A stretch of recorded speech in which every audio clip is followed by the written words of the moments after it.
আসসালামু আলাইকুম। আজকের এই ভিডিওটি দেখার পর আপনিও নেটের বিল পরিশোধ করতে পারবেন খুব সহজেই। শুধুমাত্র আপনার কাস্টমার আইডির নাম জানা থাকলেই হবে। আপনি চলে যাবেন বিকাশ অ্যাপে। এখানে যে পে বিল অপশনটি দেখতে পাচ্ছেন, আপনারা এই পে বিলের উপর ক্লিক করে দিবেন।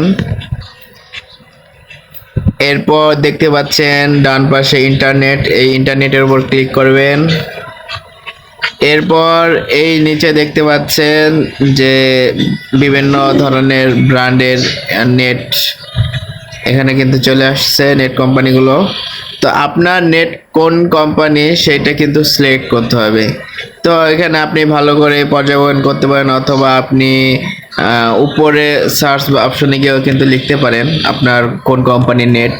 তো আমার হচ্ছে নেটকম কোম্পানি, তো আমি নেটকম সার্চ লিখবো এখানে, NETCOM। তো গাইস দেখতে পারছেন আমার এখানে নেটকম ইন্টারনেট চলে আসছে, আমি এটা ক্লিক করে দিলাম। তো এখানে দেখতে পাচ্ছেন বিল সময়সীমা জুলাই 2026 এবং কাস্টমার আইডি। তো এখানে কাস্টমার আইডি আমি দিয়ে দিচ্ছি।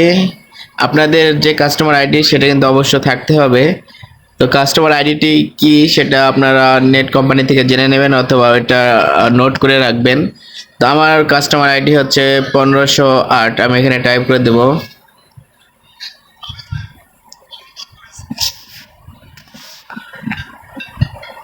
এরপর পরবর্তীতে ক্লিক করে দেব।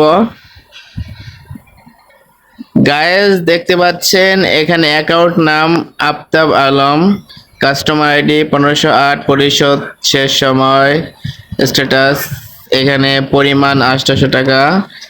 এখানে যদি সবকিছু ঠিক থাকে, এখানে আপনার ইন্টারনেটের যে নামটা যদি ঠিক থাকে, তাহলে আপনি কনফার্ম হতে পারবেন যে এটা আপনারই আর সবকিছু ঠিক আছে।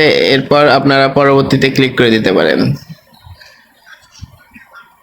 এরপর গাইস আপনারা এখান থেকে পিন নাম্বারটা দিয়ে দিবেন, আপনাদের বিকাশ পিন নাম্বারটি অবশ্যই দিবেন। তো এরপর আমি এখানে কনফার্ম করে দিচ্ছি। দেখতে পাচ্ছেন আমার বিল পেমেন্টটি কিন্তু কনফার্ম হয়ে গেছে। তো গাইস আজকের মতো এই ছিল ভিডিও। যদি ভিডিওটি ভালো লাগে লাইক করে দেবেন, এবং এরকম আরো নতুন ভিডিও পেতে চ্যানেলটি সাবস্ক্রাইব করে দেবেন। আসসালামু আলাইকুম ওয়া রাহমাতুল্লাহ।